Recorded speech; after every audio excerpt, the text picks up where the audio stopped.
Halo Sobat Muda, salam sejahtera dalam Tuhan Yesus Kristus.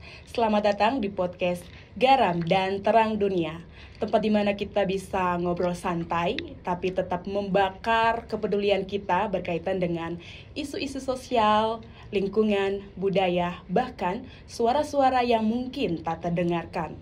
Bersama saya Adventia Kakisina, dalam segmen kali ini kita akan membahas satu topik bukan hanya berkaitan soal hutan, tapi soal hidup. Ya, saat ini kita akan membahas topik berkaitan dengan penetapan hutan produksi konversi atau HPK. Dan ini mungkin terdengar sedikit klasik, tapi teman-teman, ini berkaitan dengan kehidupan, yaitu tentang keberlangsungan hutan dan juga hak-hak masyarakat adat yang sudah hidup dan berdampingan dengan alam turun-temurun selama mereka ada. Bahkan hutan sendiri menjadi identitas, kebudayaan, dan juga sistem kepercayaan mereka. Dan untuk membahas topik ini, saya tidak sendiri, saya ditemani oleh dua narasumber hebat yang sudah ada bersama saya. Mereka adalah orang-orang yang punya pengalaman langsung dan memiliki pandangan yang tajam berkaitan dengan topik ini. Dan mari kita sambut bersama secara hangat Bu Bernard Lilihata atau biasa disapa Bu Beni. Halo Bu Beni, apa kabar Bu? Puji Tuhan baik. Baik, luar biasa Bu. Jadi Bu Beni ini adalah Ketua Angkatan Muda Gereja Protestan Maluku Daerah Teluti pada periode 2020 sampai 2025. Bu Beni, saya lihat Bu Beni menggunakan ada penutup kepala berwarna merah dan juga ada tas cantik di sini. Mungkin ada identitas lain atau profil lain yang ingin Bu Beni perkenalkan. Saya persilakan mungkin Bu Beni. Ya, terima kasih. Beta Ketua MGPM Daerah Teluti, tetapi dalam status dalam masyarakat adat kebetulan dipercayakan sebagai raja negeri Hatumete, dan dalam komunitas raja-raja beta juga diberikan kepercayaan sebagai Ketua Latupati di wilayah Kecamatan Tehoru. Ya, baik, terima kasih untuk perkenalannya Bu Beni. Kita berpindah ke narasumber kita yang kedua, yaitu Bu Jon Wariana atau biasa disapa Bu Jon. Hai Bu Jon, apa kabar Bu? Kabar baik, sehat. Ya, baik Bu. Jadi Bu Jon juga merupakan Ketua Bidang Organisasi Angkatan Muda Gereja Protestan Maluku Daerah Teluti, tetapi juga merupakan tim penanggulangan bencana. Benar begitu Bu Jon? Ya, selain itu tadi sama juga dengan Bu Beni, Bu Jon menggunakan penutup kepala berwarna merah dan juga ada tas cantik di sini. Mungkin Bu Jon mau memperkenalkan lebih jauh status dari Bu Jon. Ya, kalau yang dipakai ini berang ya. Berang bagi katorang itu tidak bisa digunakan secara sembarangan. Dan kalau sampai katorang memutuskan untuk harus menggunakan berang, maka ada hal prinsip yang akan dibicarakan. Seperti itu. Makanya harus dipakai sebelum katorang bicara ini lebih jauh. Oh iya, baik. Berarti ini juga merupakan identitas ya, Bu? Ya, siap. Baik. Sobat muda, hutan produksi konversi atau HPK itu sendiri merupakan hutan produksi yang dikelola untuk kebutuhan kehutanan, tetapi dalam prosesnya mengalami konversi atau perubahan penggunaan kehutanannya menjadi non-kehutanan, dan proses pelepasan penggunaan kehutanan itu dilakukan oleh Kementerian Lingkungan Hidup dan Kehutanan, sehingga yang tadinya fungsi kehutanan bisa diubah menjadi fungsi perkebunan, industri, pertanian, dan lain-lain sebagainya. Pada perjalanannya ke depan, ternyata HPK ini yang dilakukan oleh negara tidak memperhatikan hak-hak masyarakat adat yang ada di wilayah tersebut. Dan ini menjadi persoalan yang kemudian dicoba untuk ditanggulangi oleh teman-teman di daerah Teluti, terlebih khusus teman-teman Angkatan Muda Gereja Protestan Maluku di sana. Untuk itu sudah hadir bersama saya tadi Bu Beni dan juga Bu Jon. Lebih jauh ke depan kita akan membahas bagaimana dampak yang timbul dari penetapan hutan produksi konversi di sana. Saya akan memulai percakapan ini terlebih dahulu dengan Bu Beni. Bu Beni, jadi dari persoalan ini mungkin Bu Beni bisa menceritakan sedikit bagaimana awal mula penetapan HPK di daerah Teluti, Bu. Baik, terima kasih. HPK sendiri baru muncul itu tahun 2023. Tetapi jauh sebelum HPK itu terjadi, sebenarnya sudah ada beberapa masalah yang berkaitan langsung dengan hutan di wilayah daerah Teluti. Jadi HPK sendiri baru tahun 2023. Baik Bu Beni, terkait dengan penetapan HPK ini sendiri, saya menemukan data bahwa untuk penetapan hutan produksi konversi itu ada beberapa tahapan yang harus dilakukan oleh pemerintah. Salah satunya yaitu harus mengidentifikasi fungsi hutan yang ada, misalnya hutan lindung, hutan produksi, dan lain sebagainya. Salah satunya yaitu kajian lingkungan dan sosial. Ya, kajian lingkungan dan sosial ini diantaranya itu harus melihat analisis dampak lingkungan, itu juga diperlukan, dan kemudian melibatkan masyarakat, yaitu pemangku kepentingan lokal pada wilayah tersebut. Apakah dalam penetapan ini pemerintah telah melakukan hal-hal ini, Bu Beni? Baik, terima kasih. Nanti saya bisa menunjukkan video awal deklarasi masyarakat adat menolak kebijakan pemasangan pal batas HPK di atas tanah masyarakat adat itu.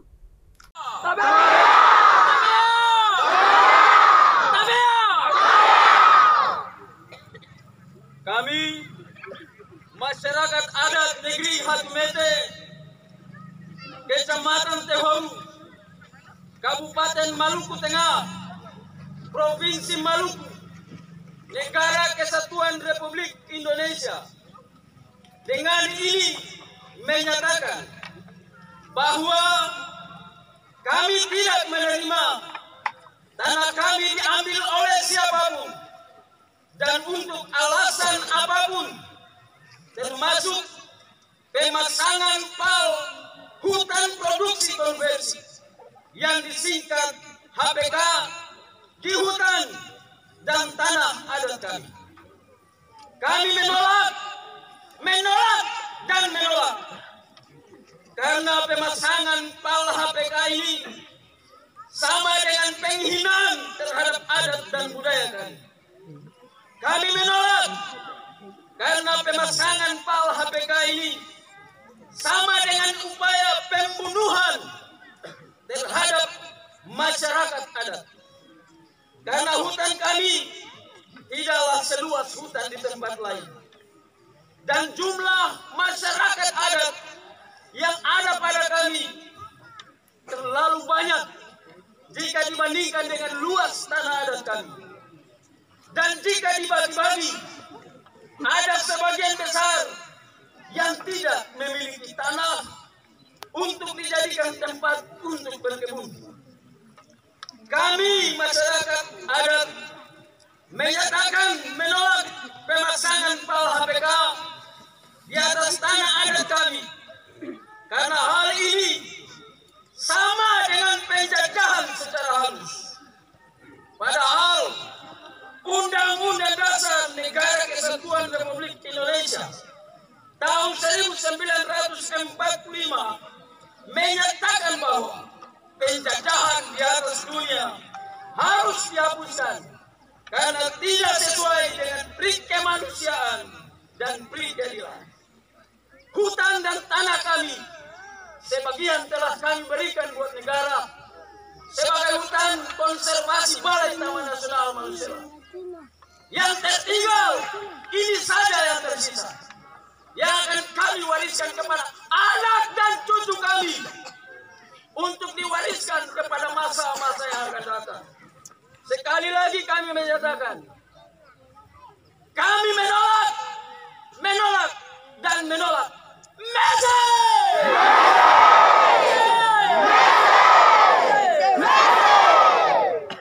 Mungkin sedikit gambaran dalam video itu bilang bahwa atas nama masyarakat adat kami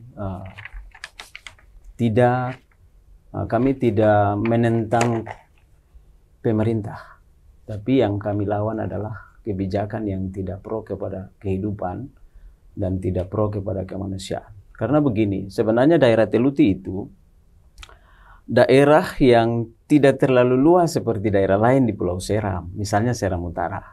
Daerah Teluti itu punya daerah yang sangat sempit. Jarak antara pantai dengan gunung itu sekitar 7 kilo. Kemudian jarak antara satu desa dengan desa yang lain itu 1 kilometer, ada yang cuma 50 meter dan ada yang lebih dekat lagi. Artinya bahwa ruang hidup kita di Teluti itu hanya pada lokasi itu. Nah, pada ruang 7 kilo itu di belakangnya ada kawasan hutan yang paling tidak bisa diganggu. Itu hutan konservasi Balai Taman Nasional Manusela. Jadi selama ini masyarakat di Teluti itu tahu bahwa yang biasanya melakukan aktivitas pal batas itu adalah Polhut dari Balai Taman Nasional Manusela. Jadi pada saat itu bulan Februari tahun 2023 itu tiba-tiba ada informasi yang menyatakan bahwa di semua negeri atau desa di wilayah Kecamatan Tehoru dan Teluti itu ada aktivitas pemasangan patok pal. Ada pemasangan patok pal. Dan ternyata ketika kita konfirmasi di antara negeri-negeri atau desa dengan desa, betul itu dilakukan di setiap desa. Nah, waktu itu hampir-hampir terjadi insiden antara masyarakat dengan Balai Taman Nasional Manusela karena pal ini kenapa mau dipindahkan? Kan awalnya kan di sana di jarak antara 5 km sampai 7 km, kok ini dipasang jaraknya 2 km. Nah, maka pal itu dipasang di bawah pohon cengkeh, di bawah pohon coklat. Kan begini, masyarakat adat itu berpikir bahwa patok itu bagi masyarakat adat itu sama dengan batas yang membatasi. Jadi kalau ini batas berarti ya tidak boleh masuk, mencuri namanya. Nah, waktu itu seperti begitu. Pada tahun 2023 itu. Nah, kemudian waktu itu karena semua desa itu punya masalah yang sama. Waktu itu di Kecamatan Tehoru, kebetulan beta sendiri sebagai seorang raja di sana, kemudian punya kapasitas sebagai ketua Latupati, di mana kita punya komunikasi antara negeri dan negeri itu apabila ada masalah, dan kita sepakat bahwa masalah itu harus dibicarakan. Nah, kita bicarakan waktu itu di Kecamatan Tehoru. Nah, kita sepakat bahwa untuk mencegah jangan terjadi masalah di masyarakat, nah, kita ke Balai Taman Nasional Manusela mau menanyakan status pal ini seperti apa. Jadi belum tahu bahwa ini pal HPK, kita belum tahu. Nah, besoknya kita ketemu dengan Kepala Balai Taman Nasional Manusela. Waktu itu Kepala Balai tidak ada, kita dipertemukan dengan salah satu stafnya. Ternyata di sana baru dibuka bahwa itu bukan pal batas antara kawasan hutan milik masyarakat dengan kawasan Taman Nasional Manusela, tetapi itu sesungguhnya pal HPK. HPK itu apa? Pal hutan produksi konversi. Artinya hutan ini sewaktu-waktu jika dibutuhkan akan dialihfungsikan. Nah, baru kita tahu bahwa ini bukan dilakukan oleh Taman Nasional Manusela. Nah, di sana kita sepakat hari itu juga kita harus ketemu sama Bupati.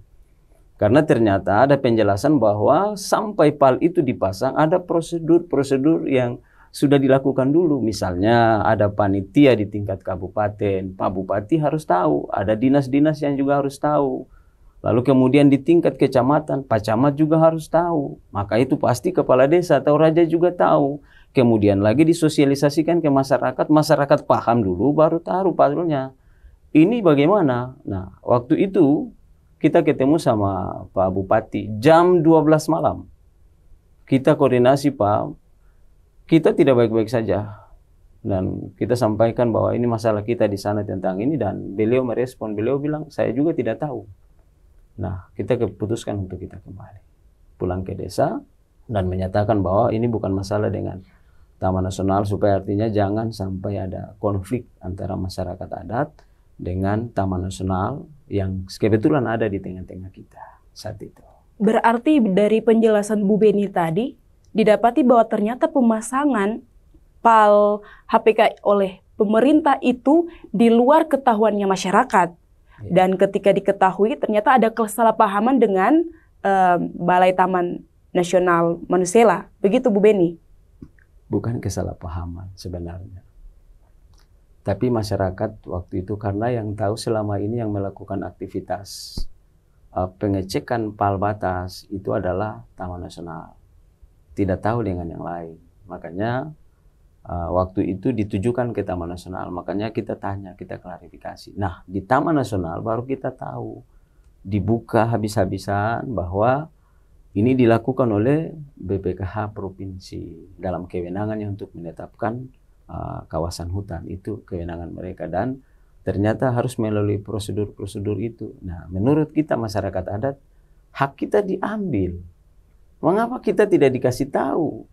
Setidaknya kalau rakyat tidak dikasih tahu, kita rajanya yang dikasih tahu. Biar nanti kita sampaikan ke masyarakat. Seperti begitu. Nah, kalau memang seandainya berdasarkan ketentuan hukum adat kita itu tidak bisa, kita diskusikan. Bukan serta-merta dipasang. Nah, itu masalahnya.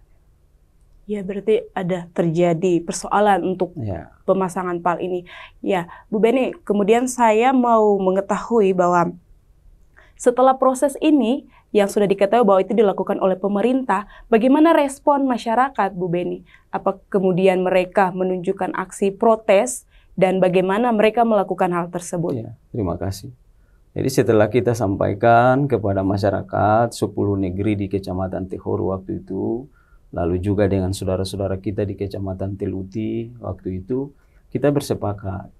Kita bersepakat bahwa tanah kita sasi sesuai dengan hukum adat kita. Jadi waktu itu semua negeri serempak lakukan sasi terhadap tanah-tanah adat. Mungkin ini cover gambarannya ada pada ini. Ini aktivitas sasi negeri-negeri adat punya tanah yang kita lakukan saat itu. Nah, setelah sasi itu dilakukan, kemudian kita putuskan bahwa kita akan berproses sesuai dengan hukum yang berlaku di negara ini. Kita akan menyampaikan aspirasi masyarakat ini kepada pemerintah. Dan waktu itu kita putuskan untuk ke BPKH. Tapi sebelum kita ke BPKH membawa dokumen penolakan masyarakat adat itu, ya, ini dokumen aksi penolakan yang direkam setiap negeri adat di Kecamatan Tehoru itu. Waktu itu kita ketemu dulu dengan Pak Gubernur. Ya, Pak Gubernur menghadirkan di situ ada Kepala BPKH, kemudian Pak Gubernur juga menghadirkan waktu itu Pak Sekda, beliau adalah Kepala Kehutanan kalau tidak salah, mohon izin, dan beberapa kepala dinas. Beliau menyatakan bahwa itu tidak akan terjadi selama saya menjabat sebagai gubernur. Itu hak-hak masyarakat adat dilindungi. Seperti begitu. Nah, kemudian besoknya kita langsung ke kantornya BPKH. Kita sampaikan bahwa tidak bisa, Pak. Jangan. Masyarakat adat tidak segan-segan bertindak, Pak. Jangan. Kita ini raja, kita tahu kondisi masyarakat adat kita seperti apa. Baiknya seperti apa, kecewanya seperti apa, jahatnya seperti apa ketika haknya diambil. Jadi waktu itu kita sampaikan permohonan permintaan kita adalah aktivitas pemasangan PAL dihentikan. Dihentikan dan kemudian kita akan menyurat kepada Menteri. Bila perlu waktu itu kita bilang kita akan ketemu dengan Menteri menyampaikan bahwa kita masyarakat adat di Tehoru sana itu tidak menerima karena ini sama dengan perampasan ruang hidup. Sama dengan membunuh kita di negeri kita sendiri, di atas tanah kita sendiri.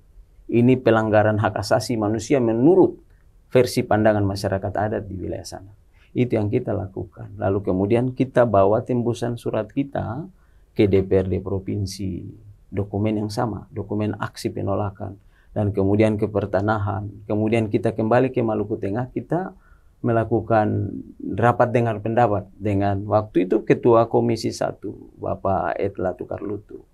Nah, beliau dalam kapasitasnya sebagai wakil rakyat waktu itu memberikan jaminan bahwa akan mendukung mendukung aksi penolakan kita terkait dengan pemasangan PAL itu, lalu kemudian akan membantu kita akan mendapatkan SK pengakuan dari pemerintah ini, dalam arti pemerintah daerah, bahwa kita desa adat, kita negeri adat, dan kita betul-betul punya hak terhadap tanah-tanah itu. Itu yang kita lakukan. Baik, Bu Beni, berarti dari yang Bu Beni jelaskan tadi, saya dapat simpulkan bahwa pemasangan PAL HPK itu sendiri adalah tindakan yang dilakukan yang melanggar hak-hak masyarakat adat yang ada di sana, seperti perampasan hak mereka, bahkan mereka itu dapat disebut sebagai tindakan untuk melanggar hak-hak asasi manusia pada dasarnya. Karena tanah mereka diambil, tempat atau wilayah mereka tinggal dirampas oleh negara sendiri atau pemerintah. Baik, Bu Beni, selanjutnya saya akan berbincang dengan Bu John terkait dengan pemasangan ini, Bu John. Kira-kira setelah pemasangan PAL HPK di sana, dari tim penanggulangan bencana, sebelumnya mungkin Bu John bisa memberikan gambaran sedikit tim yang tergolong dalam, orang-orang yang tergolong dalam Badan Penanggulangan Bencana ini, apakah ada dari kaum Angkatan Muda Gereja Protestan Maluku di daerah sana, atau bagaimana orang-orang yang tergabung di dalam tim ini, Bu? Baik, terima kasih. Tim penanggulangan bencana Klasis Tuluti sebenarnya didominasi oleh Angkatan Muda, kader Angkatan Muda daerah Tuluti. Bahkan ada beberapa kader juga, salah satunya telah lulus mengikuti pelatihan dasar-dasar AMDAL. Jadi terkait dengan analisa dampak lingkungannya ada, kemudian ada beberapa juga yang telah mengikuti jurnalisme warga. Pada akhirnya dari sisi sumber daya manusia soal lingkungan, paling tidak adalah untuk tergabung dalam tim penanggulangan bencana itu. Nah, kalau misalnya kita mau dudukan, apakah hutan produksi konversi? Karena hutan produksi konversi ini kan sebenarnya palnya kan dipasang oleh BPKH, Balai Pemantapan Kawasan Hutan. Nah, BPKH itu sendiri, BPKH wilayah Maluku itu sendiri di bawah Kementerian Lingkungan Hidup dan Kehutanan. Nah, pertanyaannya apakah PAL HPK ini sendiri punya berdampak bencana ataukah tidak? Nah, ini akan kita uji. Apakah HPK ini berdampak bencana ataukah tidak? Itu kita akan uji. Pertama, kalau dari sisi geografis, wilayah Klasis Teluti atau daerah Teluti itu sebenarnya secara geografis itu sebelah utara berbatasan dengan Taman Nasional Manusela, sementara sebelah selatan itu berhadapan langsung dengan Laut Banda. Ini secara geografis. Nah, pertanyaan yang berikut, apakah kemudian lalu HPK itu sendiri bisa memastikan dukung daya tampung ataukah tidak untuk masyarakat yang ada di sana? Karena begini, semua kebijakan yang diambil oleh pemerintah ini dari sisi kajian lingkungan hidup harusnya memperhatikan daya dukung dan daya tampung. Lokasi di sana bisa tidak. Ketika kebijakan ini kita buat di sini, apakah daya tampung, daya dukung untuk masyarakat dalam menjalani kehidupan masih bisa atau tidak? Ruang hidupnya masih bisa ataukah tidak untuk masyarakat? Nah, justru sebaliknya, yang belum ada HPK saja, konflik sosial terjadi di mana-mana. Bahkan kita di beberapa jemaat, hampir semua jemaat, kita 20 jemaat di sana kurang lebih, itu belum tentu semua umat di dalam jemaat itu atau semua masyarakat di dalam negeri itu punya lahan pertanian. Itu belum ada HPK.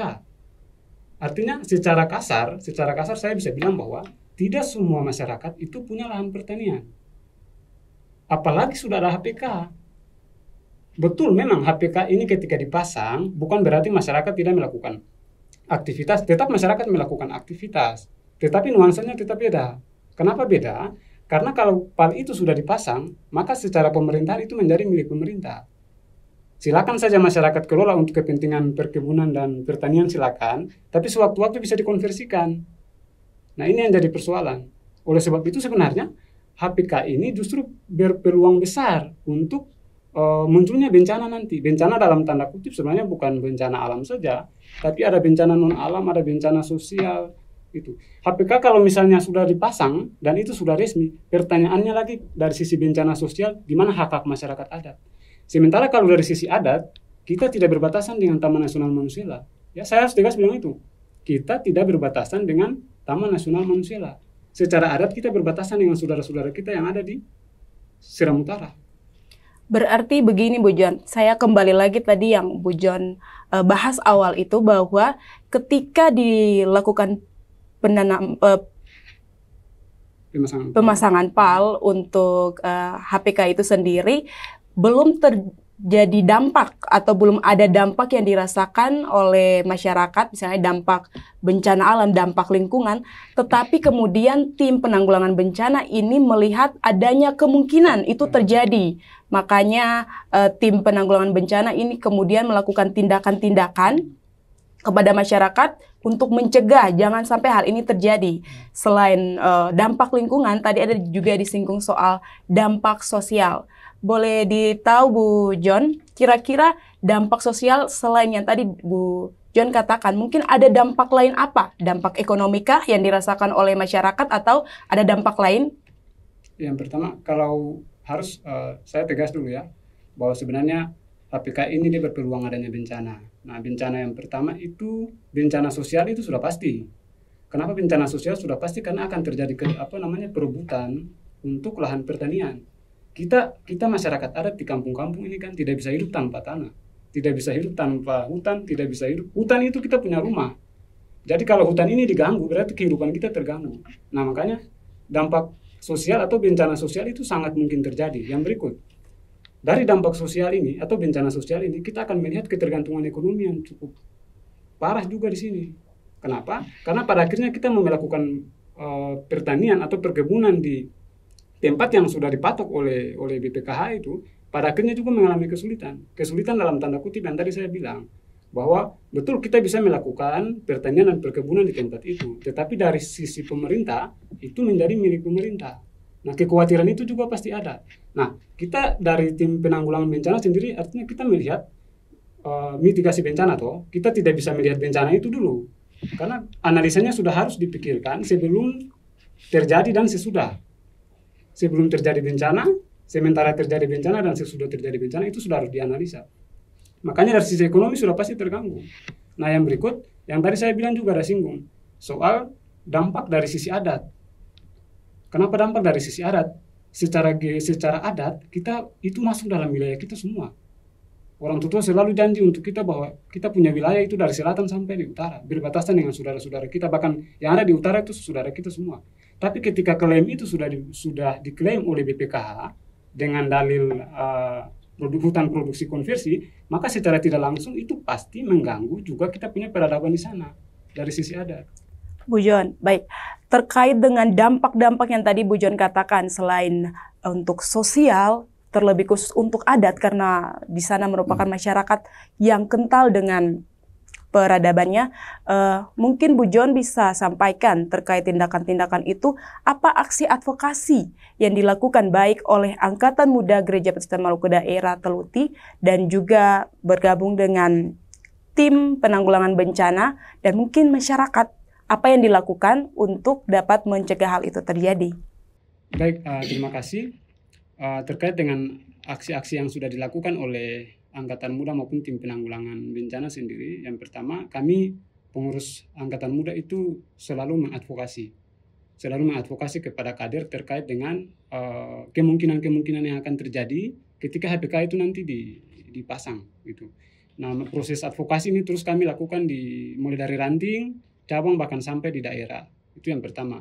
Artinya kita perlu mengadvokasi persoalan ini kepada kader supaya kita punya pemahaman yang sama bahwa HPK tidak bisa dilihat biasa-biasa saja. Justru dengan adanya HPK itu bahkan mengancam kita punya kehidupan ke depan. Kan kader Angkatan Muda sebenarnya tidak bisa melihat hari ini saja. Kader Angkatan Muda ini tulang punggung yang harusnya melihat jauh ke depan. Kita tidak bisa mengharapkan orang tua yang melihat ini, tidak bisa. Angkatan Muda yang harus melihat. Nah, ini yang kita advokasikan kepada kader Angkatan Muda sehingga melihatnya jauh. Ketika HPK sudah dipasang, apa yang akan terjadi ke depan? Itu yang pertama, langkah advokasi. Yang kedua, dari sisi ekonomi, kami terus mengadvokasi juga supaya pertanian dan perkebunan itu diutamakan untuk seluruh kader Angkatan Muda dari sisi pertanian untuk menjaga katong punya ekonomi kita di beberapa tahun ke depan. Kemudian untuk adat sendiri, kami diinisiasi oleh 10 Raja sudah membentuk sekolah adat. Jadi sebenarnya sekolah adat yang ada di Krasis Teluti ini juga dalam rangka mengantisipasi itu. Nah, dalam artian bahwa kita harus jujur bahwa ilmu pengetahuan dan teknologi ini itu sangat cepat. Dan tanpa sadar, adat budaya kita semakin terkikis. Dampak daripada perkembangan ilmu pengetahuan dan teknologi, adat budaya kita semakin terkikis. Nah, kenapa sampai sekolah adat ini penting untuk bisa meminimalisir dampak daripada HPK itu sendiri? Karena dengan adanya sekolah adat, nilai-nilai memahami alam dari perspektif adat itu ditanamkan oleh generasi. Itu. Saya harus tegaskan begini, pemerintah jangan mengajarkan kita untuk jaga alam. Pemerintah jangan mengajarkan masyarakat untuk menjaga hutan. Sebab kita menjaga hutan itu sudah dari leluhur. Sudah dari leluhur kita itu diajarkan untuk menjaga alam. Bahkan mereka menjadikan alam itu sebagai tempat untuk mereka mengenal Tuhan itu sendiri. Dulu kan tidak ada agama toh. Dulu tidak ada agama. Bagaimana para leluhur bisa memahami Tuhan? Nah, ternyata alam semesta itu adalah sebagai salah satu instrumen untuk leluhur ini mengenal Tuhan. Artinya bahwa alam saja mereka bisa sampai pada tingkat itu, apalagi cuma dengan hanya menjaga. Nah, ini yang kami terapkan di pendidikan adat. Artinya bahwa kita boleh berjuang dari sisi yang lain, tapi kita memastikan juga supaya generasi kita ke depan juga nilai-nilai alam dari perspektif adat itu harus terus dijaga. Sehingga bukan saja soal HPK nanti, tapi tantangan apapun ke depan, alam dari perspektif adat itu harus menjadi bagian dari generasi kita ke depan. Itu yang sudah kita lakukan.